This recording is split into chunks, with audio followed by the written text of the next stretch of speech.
আমার কথা শুনবার জন্য আপনাদের স্বাগত জানাই। এর আগে আমি যুক্তরাষ্ট্রের যে মানবাধিকার বিষয়ক প্রতিবেদন সেখানে বাংলাদেশ চ্যাপ্টার বা বাংলাদেশ নিয়ে যা কিছু বলা হয়েছে সেই বিষয় নিয়ে আপনাদের সঙ্গে কথা বলেছি। আজকে আমি কথা বলতে চাই ওই প্রতিবেদন ভারত নিয়ে যে কথা বলেছে, ভারত বিষয়ে তাদের যে মতামত যুক্তরাষ্ট্রের পররাষ্ট্র দপ্তরের, সেটা আপনাদের সামনে আলোচনা করতে চাই। এটা অত্যন্ত গুরুত্বপূর্ণ বাংলাদেশের জন্য। প্রতিবেশী হিসেবে ভারতের ভূমিকা, সেখানকার মানবাধিকার পরিস্থিতি, সেখানকার গণতান্ত্রিক আবহ, এগুলো বাংলাদেশের জন্য অত্যন্ত গুরুত্বপূর্ণ। মূল কথা যেটা যুক্তরাষ্ট্রের পররাষ্ট্র দপ্তর বলছে যে ভারতে মানবাধিকার পরিস্থিতির অবনমন ঘটেছে। তারা বলছে যে ভারতের উত্তর পূর্বাঞ্চলীয় রাজ্য মণিপুরে উল্লেখযোগ্য রকমের মানবাধিকার হননের ঘটনা ঘটেছে। মণিপুর ছাড়াও গত এক বছরে সংখ্যালঘু সাংবাদিক এবং প্রতিবাদী ব্যক্তিদের উপর হামলার ঘটনা কথাও তারা উল্লেখ করেছে মানবাধিকার সংক্রান্ত এই বার্ষিক প্রতিবেদনটিতে।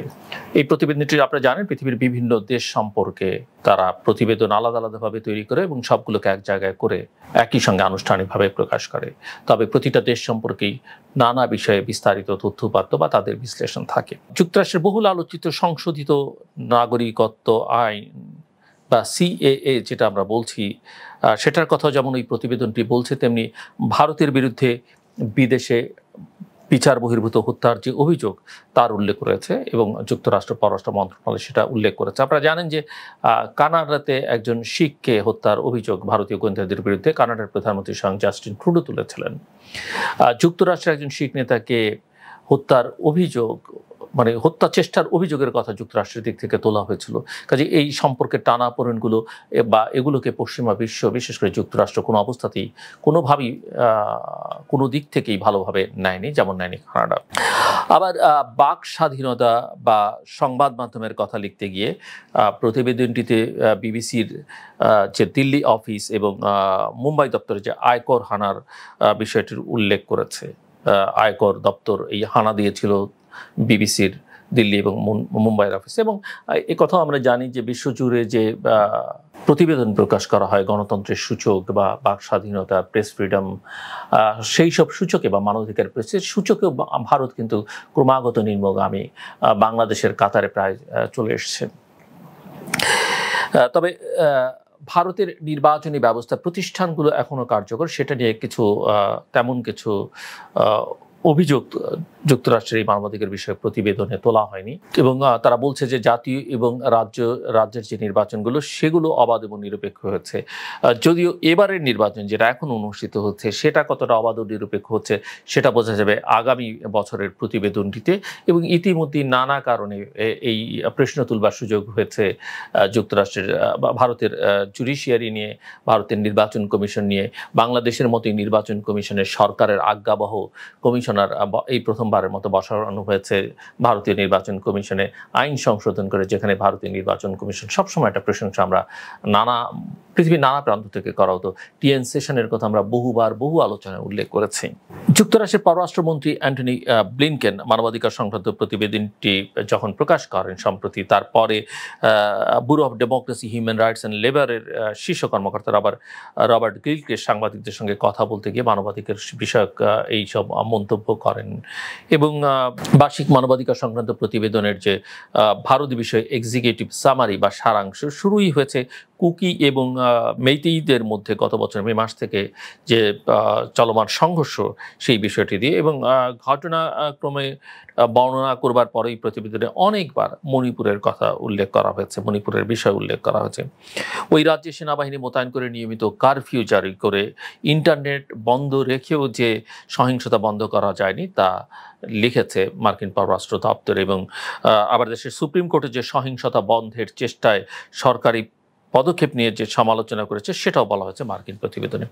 অপহরণ, শারীরিক আঘাত করা এবং অত্যাচার, ধর্ষণের যেসব ঘটনা সংবাদ মাধ্যম এবং মানবাধিকার সংগঠনগুলোর কাছ থেকে যুক্তরাষ্ট্রের পররাষ্ট্র দপ্তর পেয়েছে সেগুলো ওই প্রতিবেদনে উল্লেখ করা হয়েছে, যেমনটা বাংলাদেশের ক্ষেত্রে বিভিন্ন গবেষণা প্রতিষ্ঠান, বিভিন্ন মানবাধিকার সংগঠনগুলো যেসব তথ্যপাত্র দিয়েছে, বিভিন্ন সময় তুলে ধরেছে, সেগুলো কিন্তু এই প্রতিবেদন উল্লেখ করা হয়েছে।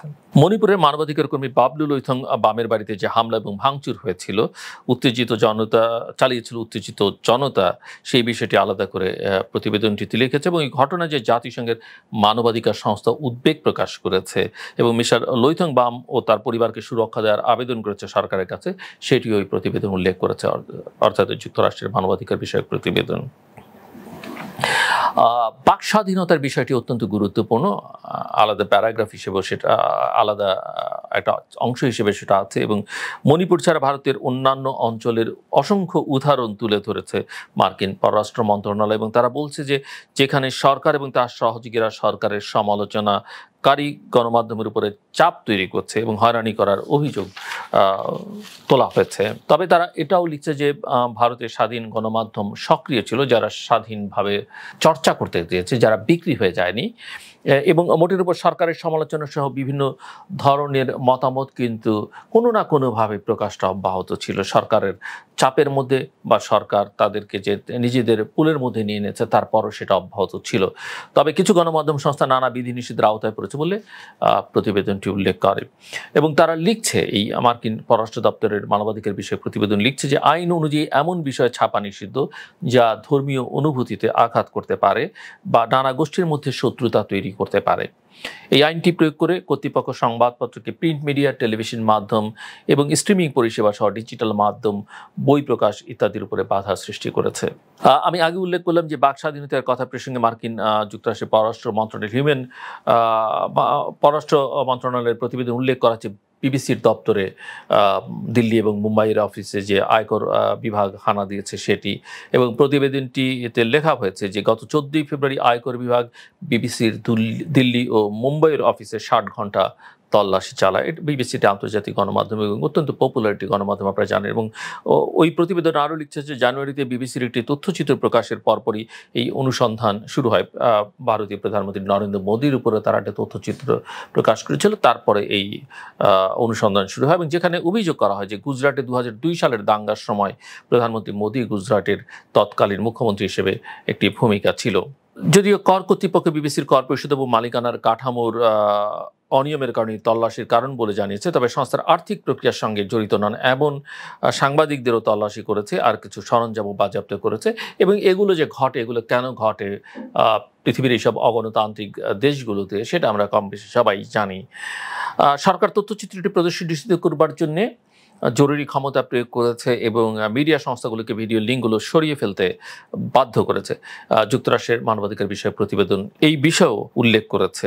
ভারত শাসিত যে জম্মু ও কাশ্মীরে সাংবাদিক এবং মানবাধিকার কর্মীদের বিরুদ্ধে তদন্তের একাধিক প্রতিবেদনের উল্লেখ করা হয়েছে যুক্তরাষ্ট্রের প্রতিবেদনটিতে এবং এই রিপোর্ট বলছে যে 2019 সাল থেকে অন্তত 35 জন সাংবাদিক হামলা, পুলিশি জিজ্ঞাসাবাদ, অভিযান, ভুয়া মামলা এবং চলাচলে বিধিনিষেধের মুখোমুখি হওয়ার কথা জানিয়েছেন। আবার রিপোর্টার্স উইদাউট বর্ডার্স 2023 সালে তাদের সংবাদ মাধ্যমের স্বাধীনতার মানদণ্ডে 180টি দেশের মধ্যে ভারতকে 161তম স্থান দিয়েছে এবং সেটা যে ভারতের সর্বকালের সর্বনিম্ন স্থান সেটাও জানিয়েছে যুক্তরাষ্ট্রের পররাষ্ট্র মন্ত্রণালয়। কানাডা এবং মার্কিন যুক্তরাষ্ট্রে আগেই ভারতের দিকে অভিযোগের আঙ্গুল তুলে বলেছিল যে যুক্তরাষ্ট্র এবং কানাডা, যেটি আমি শুরুতেই উল্লেখ করছিলাম, যে ভারত সরকারের সঙ্গে সংশ্লিষ্ট কর্মকর্তারা সেসব দেশের মাটিতে তাদের নাগরিককে হত্যা করেছে এবং হত্যার জন্য ষড়যন্ত্র করছিল।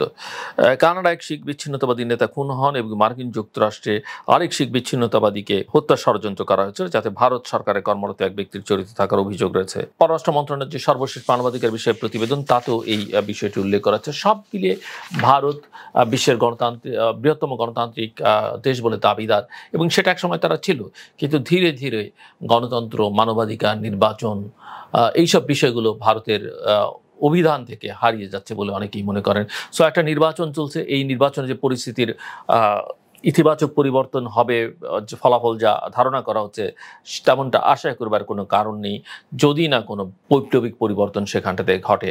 তবে আমাদের সকলেরই প্রত্যাশা, বিশেষ করে প্রতিবেশী হিসেবে বাংলাদেশের একজন নাগরিক হিসেবে আমাদের প্রত্যাশা যে ভারত একটা গণতান্ত্রিক দেশ হিসেবে থাকুক, সেখানে মানবাধিকার সুরক্ষা পাক, সেখানে ধর্মীয় সংখ্যালঘুরা সুরক্ষা পাক এবং ভারত পৃথিবীর অন্যান্য দেশও গণতন্ত্রের প্রতি শ্রদ্ধাশীল থাকুক, কোনো অগণতান্ত্রিক শক্তিকে তারা সমর্থন না করুক, এটি আমাদের সকলের চাওয়া থাকবে। আমার কথা শুনবার জন্য আপনাদের অসংখ্য ধন্যবাদ। আপনাদের সবার জন্য শুভকামনা।